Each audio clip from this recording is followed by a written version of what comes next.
malam da yawa zaka ga kayayyakin nan da su kansu jami'an tun da haka ambaci custom kaga ɗaya daga cikin hukumomin da ya kamata mu ambata ka ambace su zaka ga da yawa mutum ya shigo da shinkafa ko shadda ko takalma ko wani abu misali in aka ce an kwace ko motu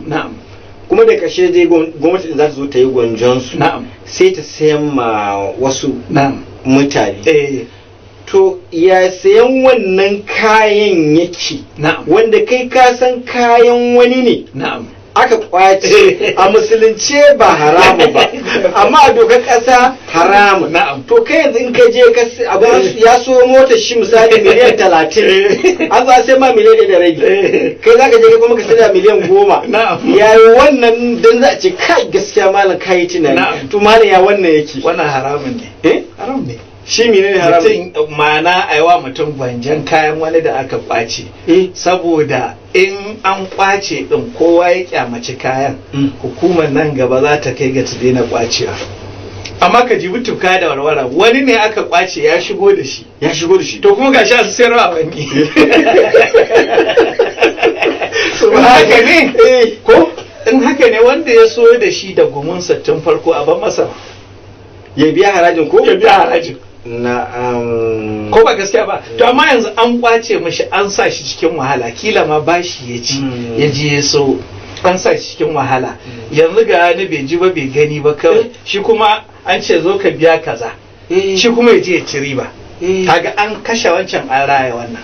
kuma wa ya kamata a raya mai ainihin kayan to inda duk mutane za su kyamaci wannan misali ko mutum ya sani kwace ne ya kaddara cewa in kayansa aka kwace ya zai ji a ranar da za a yi gwanjan kayansa wani ya siya la yu'minu ahadukum hatta yuhibba li akhihi ma yuhibbu li nafsihi wani labari ne jimala wani mata ce wani ne mutum kamar so mota daga waje ya lura da mota shi yanda so ta da ya sa mata ido sosai kwatsam sai ga mota a gidan mai ana shan kuma ya tabbata ita mota shi ce ai wai sai ya ba ko sai ta dinga dirkan mota sai da ya lalata mota gaba da yace motar ta ce shi ya so da kuɗin shi a kwace kuma ya ganta an ba wai yanzu wannan zalunci da ake yana iya haifar da yaki shi ne fa domin yanzu shi kuma mai wannan mota a wurin shi yana iya zuwa ya maru wannan shi kuma yana malin shi ya faɗi ya mutu shi kuma yan uwan wancan su zo su kashe wannan su ma yan uwan wancan su kashe wato shi zalunci ko shi haifar da fitina yake yanzu ba da ka ba da shawara kenan kayan kenan da za a guji kayan da shi ne zaman lafiya wallahi da za a guji kayan saboda wanda aka yi wa gwanjan yake jin daɗi inda shi ya shigo da kayan aka kwace za a yi wa wani gwanjo a ranar ya zai ji